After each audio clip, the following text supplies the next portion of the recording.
Hello friends, जैसा कि आप जानते ही होंगे इलाहाबाद हाईकोर्ट भर्ती का एडमिट कार्ड आ गया है। कल रात मैंने एक लाइव सेशन में सबको एडमिट कार्ड कैसे डाउनलोड करना है और क्या निर्देश है बताया था। आज इसी चीज़ को मैं एक ऑफलाइन वीडियो के थ्रू बताना चाह रहा हूँ कि एडमिट कार्ड पे जितने भी निर्देश लिखे हैं सारे मैं पढ़ के उनका आपको अर्थ भी बताऊँगा, क्योंकि इंग्लिश में आया एडमिट कार्ड तो बहुत से लोगों को समझने में भी दिक्कत है, तो उनका अर्थ भी बताऊंगा और क्या क्या चीज़ें आपको परीक्षा केंद्र पे ध्यान रखने योग्य हैं, क्या क्या गलतियां नहीं करनी है।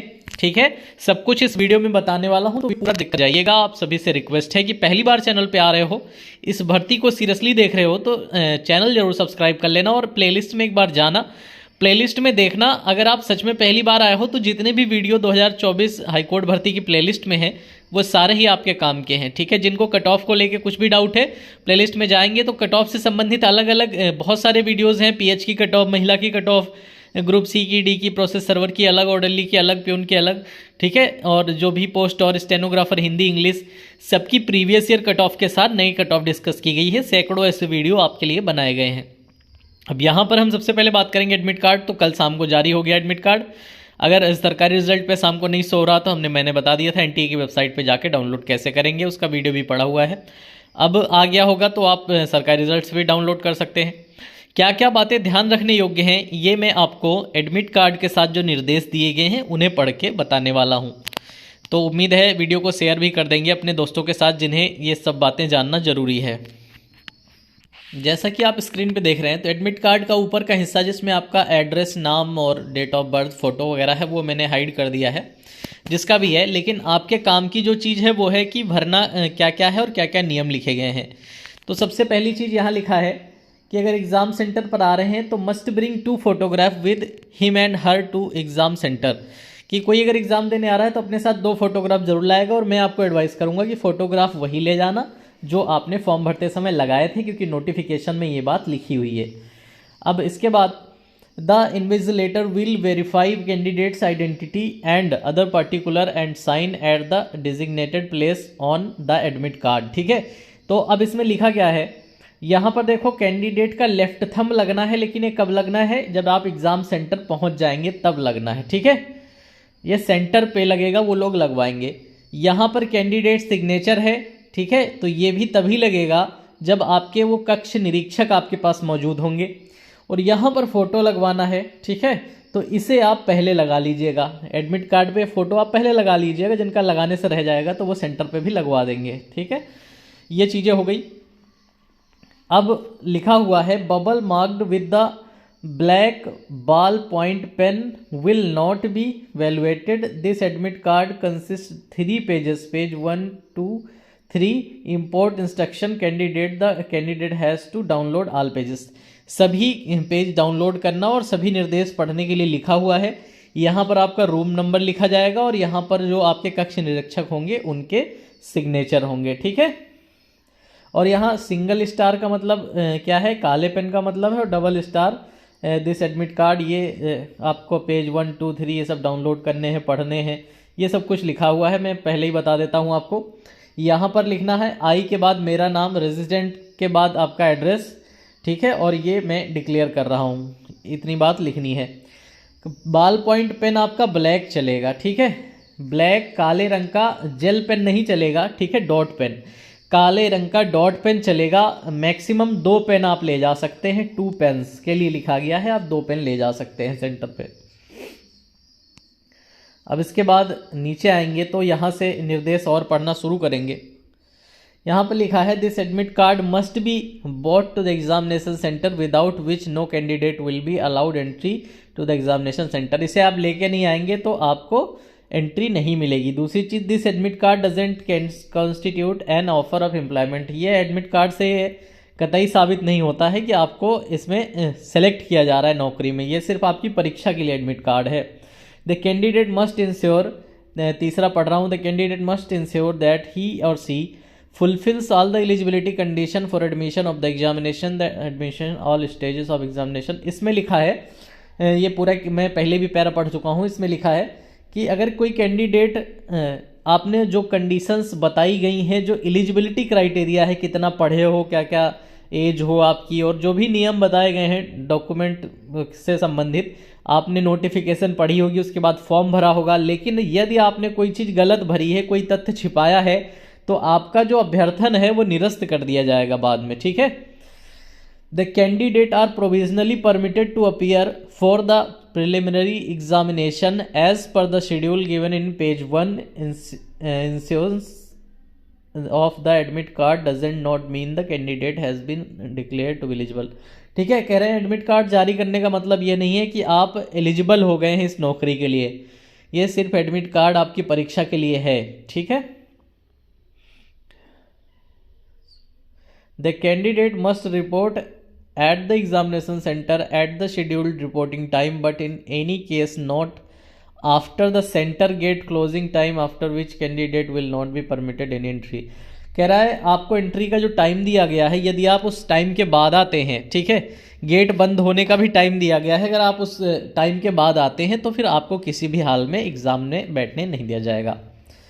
If religious customs required you to wear specific attire, please visit the center early for through checking and mandatory frisking।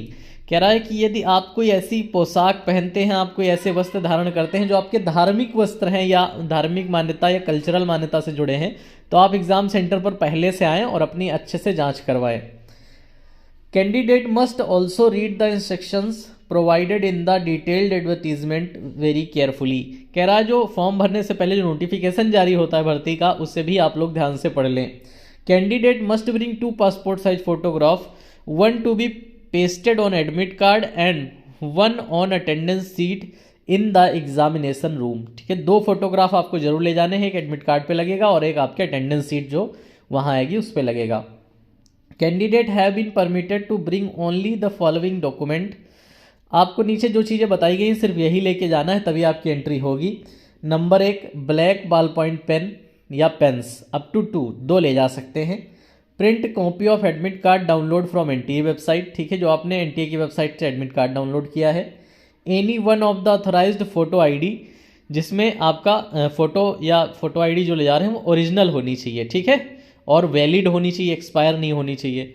Aadhaar card, voter ID card, driving licence, ठीक है, passport, PAN card, bank passbook copy with attested photograph. ठीक है, bank passbook की अगर copy है तो उसकी जो है अटेस्टेड फोटोग्राफ के साथ, या फिर आप स्टूडेंट की आईडी भी ले जा सकते हैं। और इसके बाद पर्सनल ट्रांसपेरेंट वाटर बोतल, इसका मतलब है आपकी जो खुद की बोतल होगी वो ट्रांसपेरेंट होनी चाहिए पानी के लिए जो ले जा रहे हैं आप। दोस्तों जितनी बातें अभी तक बताई हैं समझ में आ रही तो प्लीज़ वीडियो को लाइक कर देना, और पहली बार चैनल पे आए हो सब्सक्राइब कर लेना। अब मेरा कहना ये उचित है क्योंकि आपने देखा होगा यहाँ पर पूरी मेहनत हो रही है आपके एग्ज़ाम को लेकर।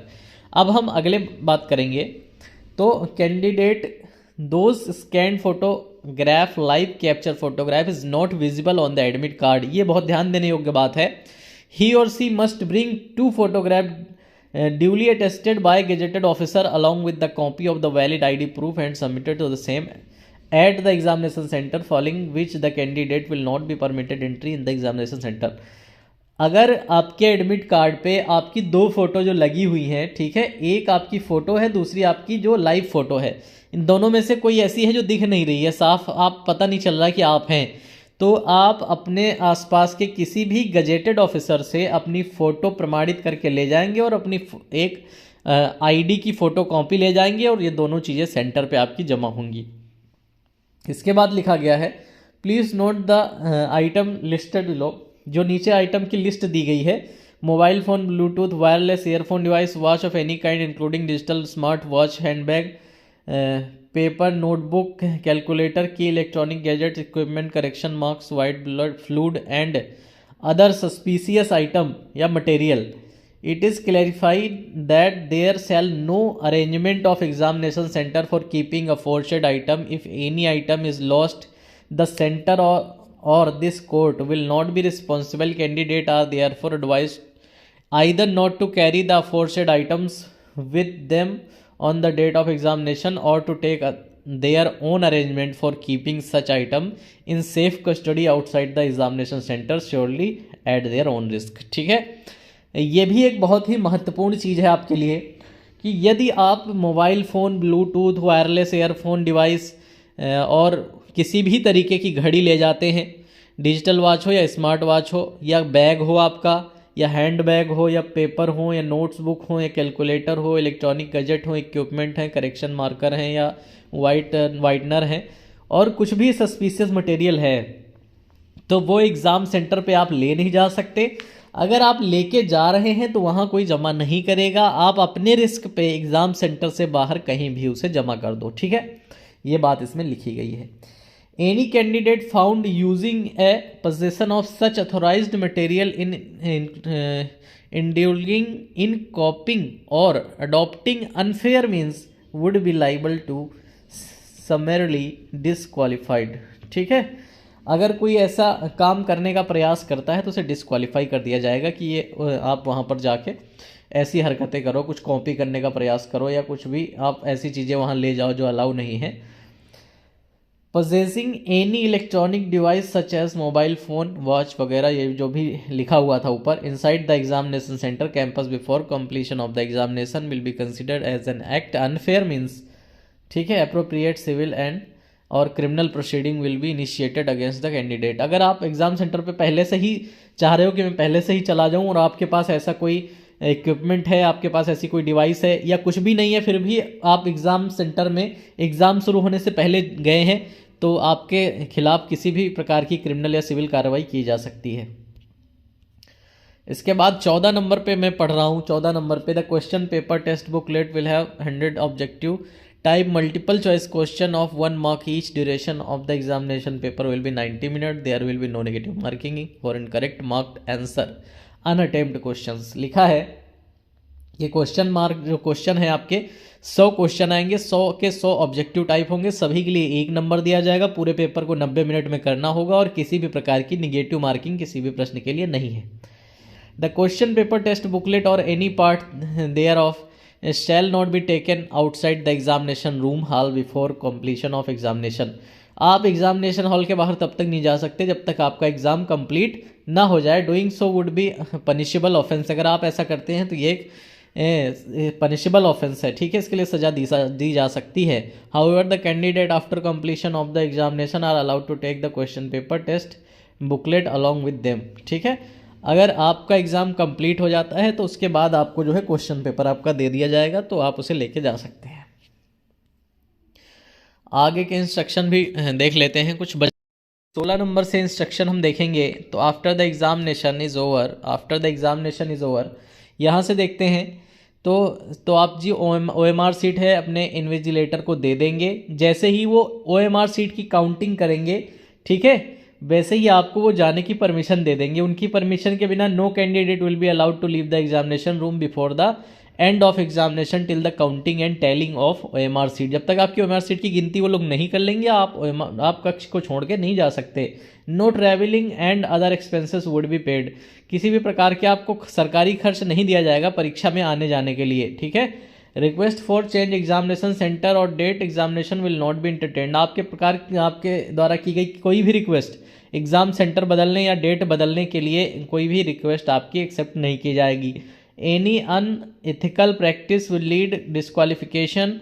आपका जो भी कोई वैसा रवैया है, ठीक है, जो इथिकल नहीं है, तो उसके लिए आपको डिस्क्वालीफाई भी किया जा सकता है, या इस संबंध में जो भी प्रक्रिया होगी या कोई समस्या आपको होगी एडमिट कार्ड से भी लेकर, तो आप इस नंबर पे कॉल कर सकते हैं। यहाँ पे एक मोबाइल नंबर लिखा हुआ दिख रहा है।